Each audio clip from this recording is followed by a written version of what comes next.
El presidente Daniel Noboa aseguró hoy que un cabecilla criminal le envió una carta de paz que a sus ojos implica que el gobierno está haciendo algo bien o los delincuentes se están quedando sin protección de las fuerzas del orden.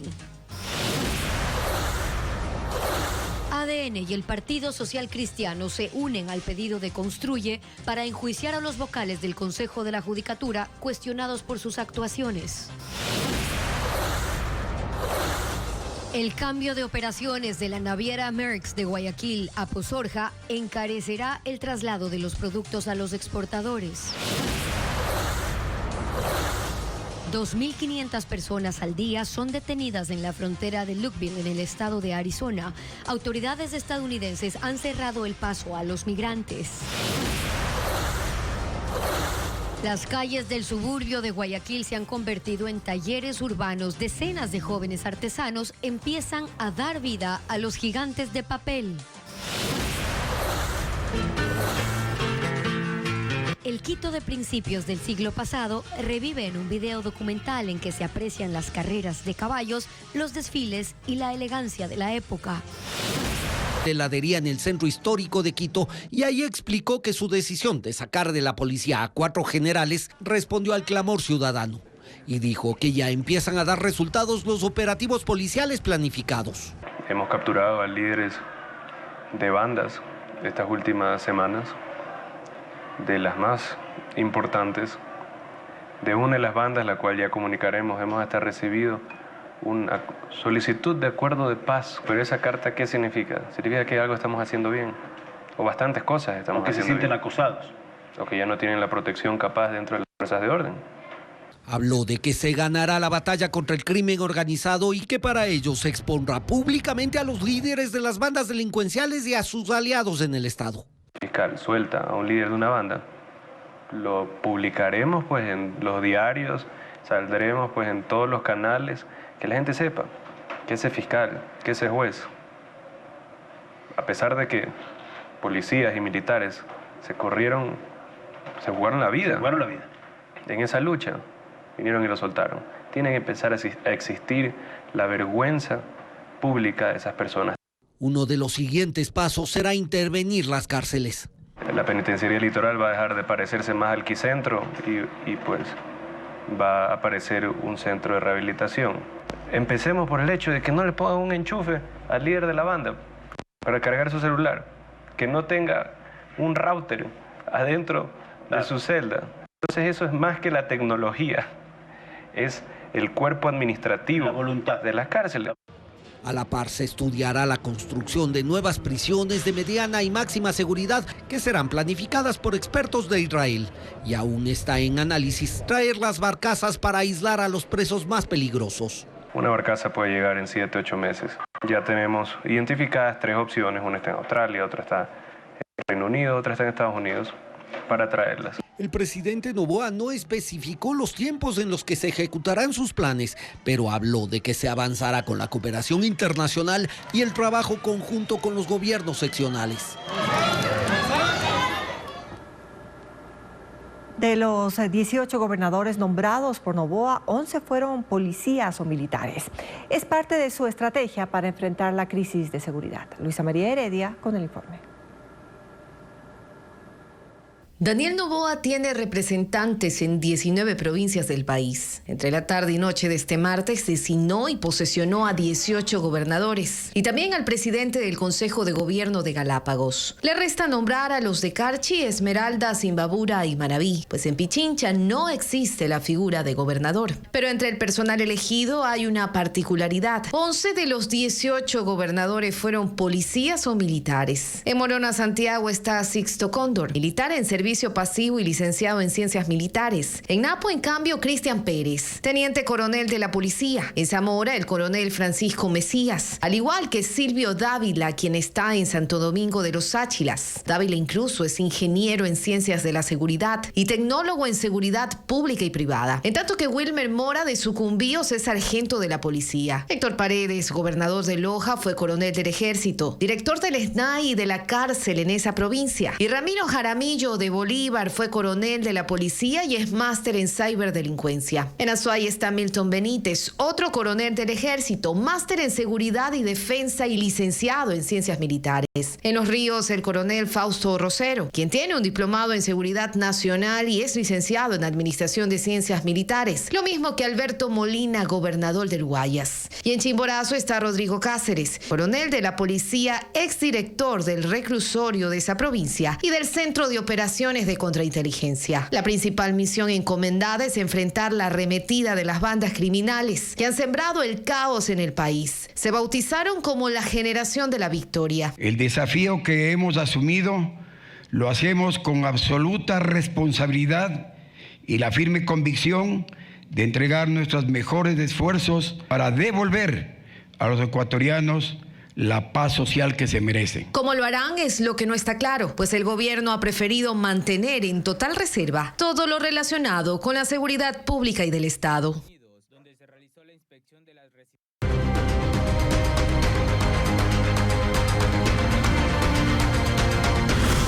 Judicatura, un juicio bien ganado. Construye pedirá el juicio político contra 3 miembros del Consejo de la Judicatura, con el apoyo del Partido Social Cristiano y el oficialismo. Patricio Díaz cuenta si eso es suficiente para la censura.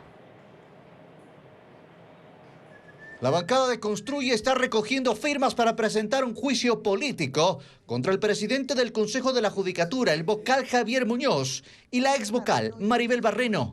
Tienen ya las 35 firmas necesarias, pero aspiran tener hasta 50 y lo presentarán entre esta tarde y el jueves. Y los respaldos a este proceso se van sumando.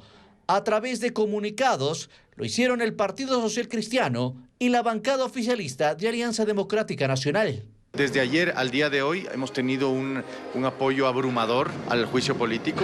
Todas las fuerzas políticas están acercándose al discurso de la antiimpunidad, que es lo que efectivamente nosotros impulsamos. Yo creería que ante la fuerza probatoria y argumentativa de nuestra propuesta, de nuestro juicio político, es evidente que es innegable la responsabilidad política. Se sumarían también legisladores independientes, pero si el objetivo es la censura y la destitución, se requieren 92 votos, es decir, necesitan irremediablemente del correísmo o parte de él. Tienen 51 legisladores que pueden abrir la puerta al juicio o bloquearlo a la hora de una decisión. Esa bancada dice que esperará a conocer las acusaciones para tomar una decisión. Si se lo califica, va a la Comisión de Fiscalización, veremos el contenido y en función de eso nos pronunciaremos. Creo que no es muy correcto hacerlo a priori. Si se presenta el pedido de juicio y es calificado por el CAL, aún tendrá que esperar mientras se resuelven otros 6, al menos, que están pendientes, lo que implica entre 8 y 9 meses, aunque Construye anuncia que pedirá se den prioridades. ¿Por qué los vocales del Consejo de la Judicatura podrían ser censurados? Entre las causas están irregularidades en los concursos para designar jueces y polémicas resoluciones para sancionar o dejar en la impunidad a jueces. Paul Romero con el análisis. El presidente del Consejo de la Judicatura, Wilman Terán, los vocales Javier Muñoz y Maribel Barreno han aprobado polémicas resoluciones por las que ahora están en el radar político. Además, son investigados por la justicia. Terán, a quien la Corte Nacional le retiró la confianza, aprobó junto a Muñoz la destitución del juez nacional Walter Macías con 2 votos de 5 que integran el Consejo. Macías ganó una acción de protección por vulneración de derechos y retornó a la Corte. La otra resolución, bajo la misma lógica, 2 mayoría de 5, cuando prolongaron hasta 2030 el periodo de permanencia de 6 jueces de la Corte Nacional. También se les cuestiona por la falta de transparencia en el concurso que está en marcha por la renovación parcial de los jueces de la misma Corte. Existen denuncias de irregularidades, como la falta de información de las hojas de vida de los aspirantes e inconsistencias en las pruebas. Observadores internacionales señalaron que existe opacidad en el concurso y el Colegio de Abogados de Pichincha presentó una acción de protección para suspender el proceso. En el campo penal, la Fiscalía les investiga por diferentes causas. Terán por presunta obstrucción a la justicia, Muñoz por el mismo delito y posible lavado de activos, mientras que Barreno ya fue llamada a juicio por tráfico de influencias. Yo vengo de las estrellas. Terán ha utilizado su cargo como plataforma para promocionar su imagen con escenas teatrales e histriónicas en eventos institucionales. Las artes en el momento cada uno se entiende. Al reglamento. Mientras que Muñoz es cuestionado por participar en una reunión del Consejo con efectos de aparente estado de ebriedad. Las artes Israel encuentra misiles y morteros de Hamas durante la incursión terrestre en el sur de Gaza. Las operaciones militares se han intensificado y el Ministerio de Defensa israelí anticipa que la guerra se extenderá al menos por otros 2 meses. Informa Pedro Jiménez. Los bombardeos en el sur dieron paso a una nueva operación terrestre y en la búsqueda de centros de mando del grupo Hamas, las fuerzas de defensa de Israel dijeron haber encontrado un gran arsenal cerca de una clínica y de una escuela. Había misiles antitanques, morteros, docenas de cargas explosivas y otro material de guerra. Algunas unidades fueron destruidas en el sitio y otras retiradas por los soldados. Israel ha delineado las próximas etapas del conflicto, enfocado en terminar con el liderazgo del grupo Hamas, la cadena de mando y garantizar que un ataque como el del 7 de octubre no pueda repetirse. Pero además, el ministro de Defensa, Yoav Gallant, ha dicho que una vez que Israel alcance sus objetivos, se concentrarán en limpiar la zona y eliminar focos de resistencia. Ha dicho también que las únicas salidas que tienen los milicianos de Hamas son morir en los túneles o en la superficie o rendirse sin condiciones, aunque se ha mostrado abierto a la posibilidad de una nueva negociación si cumplen con el acuerdo original de liberar a todos los niños y mujeres que siguen como rehenes. Las fuerzas de defensa de Israel consideran que al ritmo actual la guerra podría extenderse por aproximadamente 2 meses más. Mientras tanto, la situación humanitaria es cada vez más complicada y decenas de miles de gazatíes se suman cada día a una enorme lista de desplazados. Primero huyeron del norte hacia el sur, pero con los combates concentrados también en esa región, no hay zonas seguras en la franja de Gaza. Hay expectativa en Perú por la liberación del expresidente Alberto Fujimori. El Tribunal Constitucional dio ayer la orden de excarcelación inmediata, pero trámites administrativos retrasan la salida de la cárcel. Fujimori ha pasado 16 años en prisión, de una condena total de 25 años, por una serie de delitos, incluida su responsabilidad en las matanzas de civiles durante operaciones militares contra el terrorismo en los 90. La Corte Internacional de Derechos Humanos se ha opuesto a la liberación.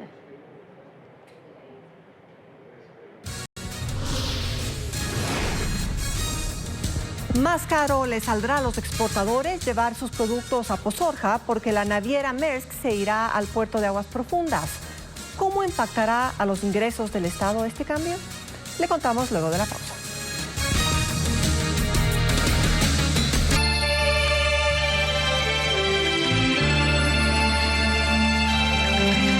Quito, 489 años de fundación.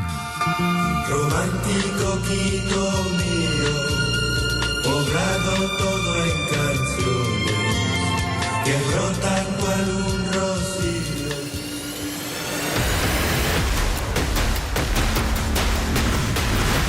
Guayaquil, nuevo mapa portuario.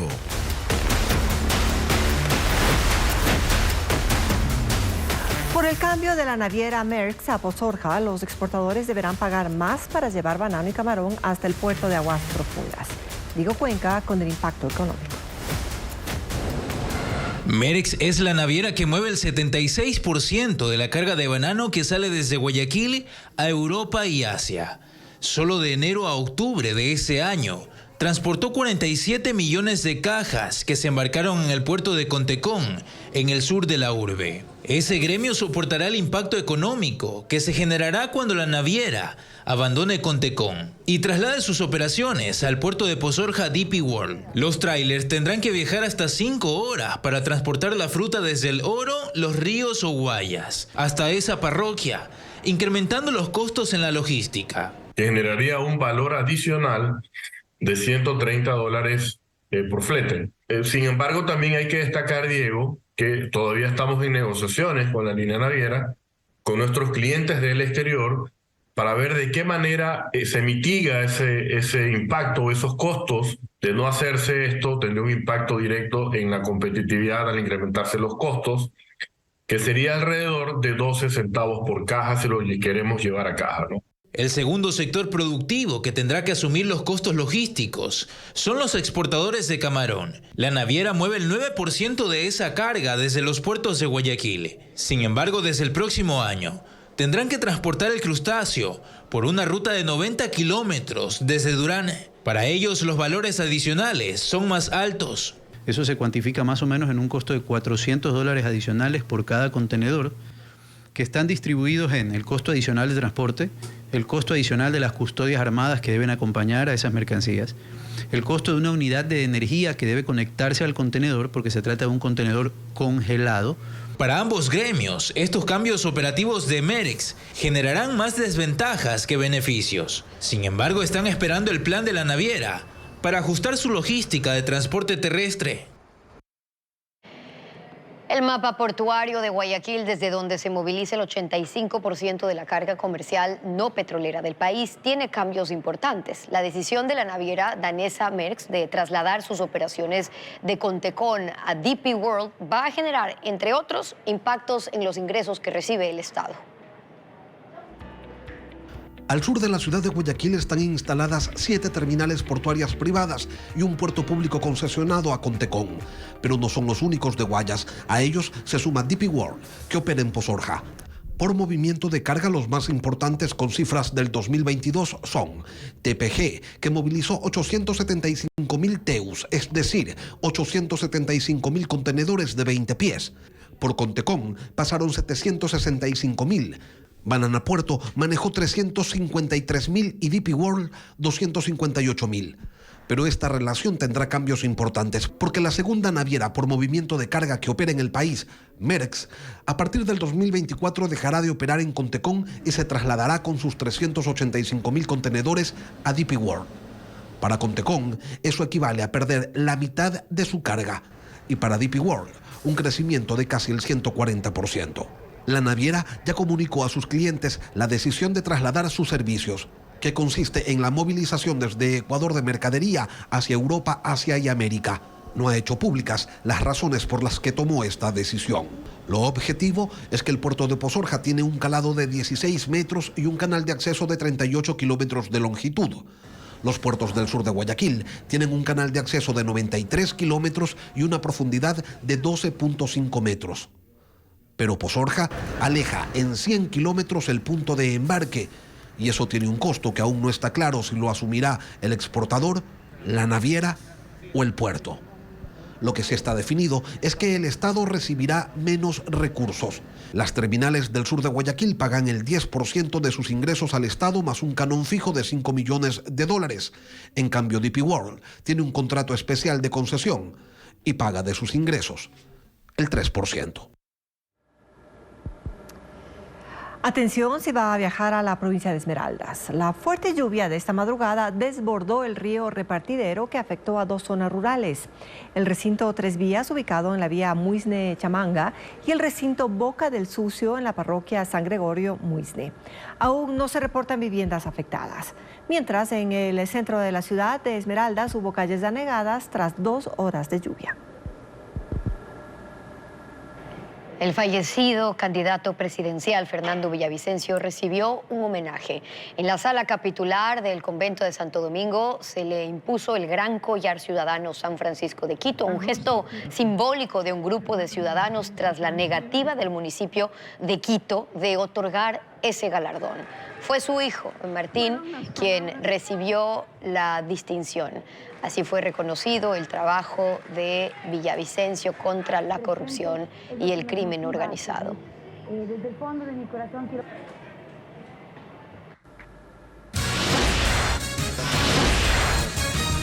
Más de 240 policías resguardan las 15 estaciones del metro de Quito. Otros detalles de la seguridad en ese sistema al volver.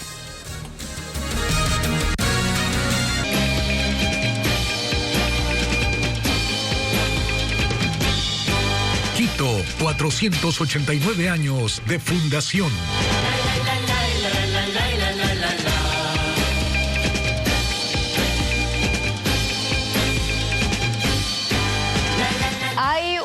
capital paralela desde que iniciaron las operaciones del Metro de Quito. La percepción de seguridad es evidente por ahora. Carla Delgado explica cuáles son los factores que inciden desde la perspectiva ciudadana. Con el inicio de las operaciones del metro hace 5 días, nació el otro Quito, el subterráneo, ese que está a más de 20 metros de profundidad. Aquí las normas de convivencia son más palpables y los ciudadanos procuran respetarlas. Caminan ordenados por el lado derecho y siguen la señalética.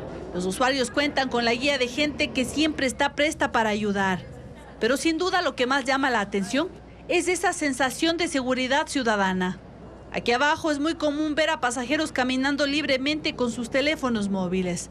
Otros leyendo mientras esperan. Veo seguridad, sé que hay cámaras, arriba hay policías. Pues la verdad sí es una tranquilidad, porque en el exterior no se puede realizar eso. Parte de esa percepción de seguridad se debe a la presencia policial constante. Me encuentro en una parada en Quito dando servicio de seguridad y ayudando a la ciudadanía a colocar los tickets de la forma correcta, también seguridad en las partes de abajo que no se lancen. Y es que para la ciudad subterránea se ha destinado más de 240 policías, sin contar con los agentes metropolitanos, y las 700 cámaras instaladas a lo largo de las 15 estaciones. Al interior de los trenes también hay vigilancia y cámaras, y un sistema diseñado para evitar acoso.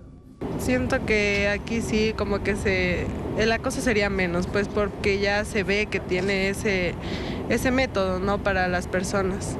La ciudadanía dice que al menos abajo hay más garantías para que quienes infrinjan las normas sean sancionados. Estados Unidos se alista para el cuarto debate de los aspirantes presidenciales del Partido Republicano. 4 precandidatos debatirán esta noche sobre temas políticos, sociales, económicos y de relaciones internacionales. Una vez más, el gran ausente será Donald Trump. El magnate, que ya gobernó entre 2017 y 2021, está inmerso en una serie de juicios por fraude empresarial e intentar revertir los resultados con los que perdió la reelección contra Joe Biden. Aún así, tiene el 60% de las preferencias entre los votantes de su partido y es el contrincante más fuerte que tiene Biden para los comicios de noviembre de 2024. La Cámara de Representantes del Congreso estadounidense alista una votación que autorice investigar al presidente Joe Biden para llevarlo a juicio político. El presidente de la Cámara, el republicano Mike Johnson, cree que sí hay los votos necesarios y culpa a la Casa Blanca por obstaculizar el proceso, evitando la presencia de testigos clave. Acusan a Biden de haber ejercido influencias cuando era vicepresidente de Barack Obama para ayudar a su hijo Hunter Biden y a otros familiares a beneficiarse con negocios supuestamente irregulares. La votación será la próxima semana y la Casa Blanca dice que los republicanos no tienen una sola prueba contra el presidente. Estados Unidos cerró el puerto de entrada en Lukeville, en Arizona, en medio del elevado número de migrantes que cruzan la frontera sur por ahí con la ayuda de coyoteros. El cierre del paso fronterizo de Lukeville en el estado de Arizona inició el lunes y ese mismo día llegaron 1,000 migrantes que atravesaron los huecos en la valla para luego entregarse a los agentes y solicitar asilo. Según cifras de la patrulla fronteriza, la semana pasada se realizaron 17.500 detenciones, es decir, 2.500 personas diarias fueron interceptadas. En los últimos 6 meses, este punto se ha convertido en una ruta muy utilizada por los coyoteros. Estas personas viajaron desde Senegal, India, China, pero también desde Latinoamérica. Y según los agentes, son tantos que tienen dificultades para procesar las solicitudes de todos. Por este punto cruzan mensualmente más de 3,000 vehículos y 200 peatones, por lo que el cierre está afectando el tráfico comercial entre Sonora, en México, y el estado de Arizona. Mientras las autoridades trabajan en cerrar los huecos del muro, los uniformados transfieren a los migrantes desde Arizona a otros sitios donde puedan ser procesados de forma rápida o ser deportados. La Oficina de Migración y Aduanas culpa a los coyoteros que se aprovechan de personas vulnerables para cobrarles dinero a cambio de guiarlos por estos cruces para que cumplan su sueño americano. Una obra infantil de Navidad se estrenará en el Teatro Victoria, en Quito. Y además, en Guayaquil comenzará el tercer Festival Internacional de Cine Estudiantil de Naranjal en la Casa de la Cultura Núcleo Guayas. Estefanía Arias con la agenda cultural. Papá Noel se enfermó, por lo que Winnie Pooh y sus amigos del bosque se unirán a los duendes para salvar la Navidad. De eso se trata la obra que se estrenará este viernes 8 en el Teatro Victoria en Quito y será protagonizada por 14 niños. Las funciones serán el viernes 8 a las 18 horas y sábado 9 y domingo 10 a las 16 horas. El tercer Festival Internacional de Cine Estudiantil de Naranjal se inaugura este miércoles en la Casa de la Cultura Núcleo Guayas. 38 cortometrajes nacionales y extranjeros se proyectarán entre la Cinemateca de Guayaquil y el Cine Plaza de Naranjal, entre ellos Frida in the Sky y Todo lo que ves en este lugar real. Las funciones serán hasta el 8 de diciembre a las 18:30. La entrada es gratuita. Son obras maestras que han trascendido en el tiempo. La Sinfonía Concertante de Mozart será interpretada por la Orquesta de Guayaquil. Un espectáculo dirigido por Íñigo Pirfano, acompañado en el escenario por 4 músicos: Víctor Cifuentes, Konstantín Plakov, David Santa Cruz y Joao Pedro. El concierto, que incluirá también la Sinfonía 7 de Beethoven, será este viernes 8 a las 19 horas en el Teatro Centro Cívico.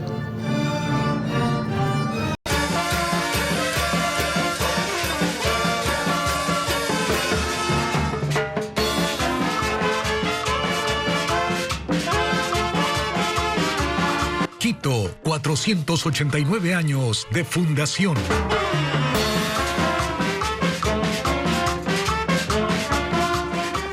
Una veintena de jóvenes artesanos acelera la elaboración de monigotes gigantes que en estas épocas festivas darán color al suburbio de Guayaquil. Diego Cuenca describe el ambiente. Las calles del suburbio se convirtieron en talleres urbanos, donde sus habitantes muestran su talento haciendo enormes obras de papel. Son una veintena de jóvenes artesanos que pusieron en pausa sus labores cotidianas para dedicarse a culminar los monigotes gigantes que darán color a Guayaquil.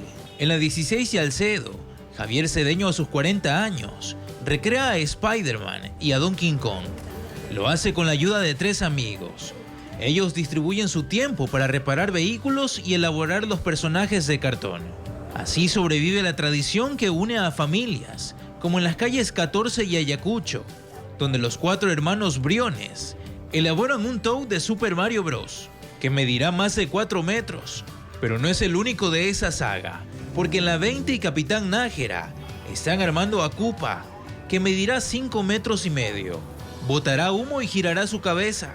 Hacemos muñecos pequeños para vender aquí afuera y ahí nos dedicamos a hacer muñecos grandes para aquí la gente del barrio. Los muñecos empiezan a tomar forma en 27 sectores del suburbio, que son parte de la Ruta de los Gigantes, donde exhibirán 16 diseños.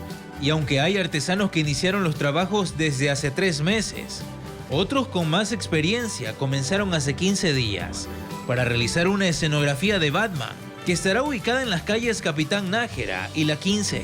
Incluso ya se toma un poco menos de tiempo la elaboración, como antiguamente, que eran meses y meses.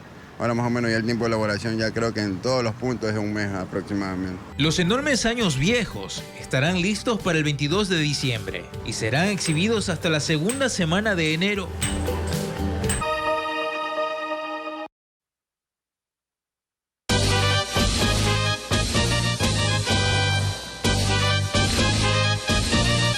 Quito, 489 años de fundación.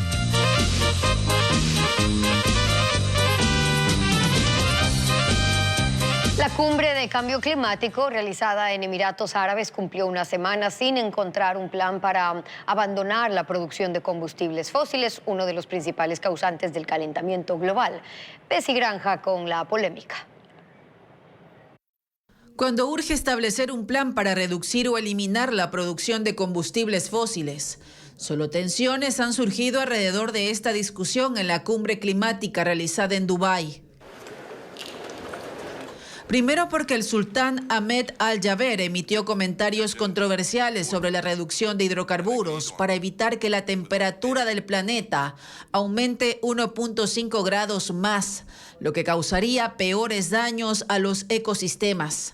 En un artículo publicado en The Guardian, Al-Jaber dijo que no hay ciencia que indique que se necesita una eliminación gradual de los combustibles fósiles para restringir el calentamiento global. Luego señaló que sus declaraciones fueron mal interpretadas. El sultán, que ostenta la presidencia de la cumbre y también es el director de una compañía estatal de petróleo en Emiratos Árabes, ha sido criticado por su nombramiento. Representantes de este sector energético y también productores de gas están promoviendo la captura y almacenamiento de carbono como una solución para continuar con la perforación habitual. Los científicos expresan su frustración. Casi 1.500 firmaron una carta abierta instando al público a tomar medidas colectivas urgentes para evitar el colapso climático.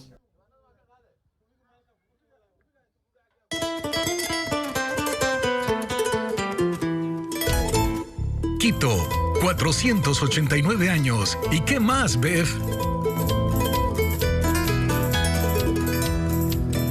Quito es la tierra de los colibríes, también conocidos como quindes. Desde 2005, esta inquieta y cautivadora ave es considerada como emblemática para la ciudad. Carlos Luis Carrillo nos cuenta más. Quito es un verdadero paraíso para los colibríes o quindes. En el 2005, el Consejo Metropolitano declaró al colibrí zamarrito pechinegro como el ave emblemática de la capital y su población no supera los 2.000 ejemplares. Por tal razón, la Unión Mundial para la Conservación de la Naturaleza la denominó como una especie en peligro. Quinde es la palabra en quechua, ¿no?, que significa picaflor. Y en cambio picaflor lo renombraron los españoles cuando recién vinieron, como en Europa no hay esta especie de aves. Ellos se admiraron cómo un pajarito con un pico largo se acercaba a una flor y como que lo picaba. En Ecuador existen 350 especies de colibríes y gran parte de ellas están en los bosques andinos. En la capital residen 55 de ellas. De ahí que es considerado un lugar privilegiado para observarlas. En Pomasqui, por ejemplo, hay un pequeño santuario denominado Pomasquinte. Rolando cuenta que aquí llegan 5 especies de colibríes a alimentarse. Tenemos al colibrí gigante, al quinderero, a la masilia, al rufus azafranado y a las bunguitas. El colibrí en la mayoría de culturas es considerado como el ave mensajero de buenas nuevas, ¿no? Puede llegar a vivir hasta 12 años y es muy veloz, tanto que sus alas se mueven hasta 120 veces por segundo. El quinde, el ave emblemática de Quito. En 1929, el fotógrafo y artista Carlos Endara Andrade captó al Quito de la época. Esas imágenes fueron recuperadas gracias a una investigación de la Universidad Simón Bolívar. Los detalles ahora con Alex Ceballos. Son imágenes inéditas que muestran al Quito del ayer.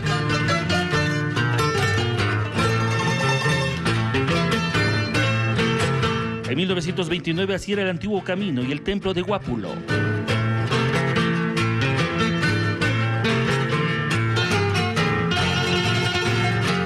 Era una época donde la élite capitalina disfrutaba de las carreras de caballos en el hipódromo en el sector del Batán.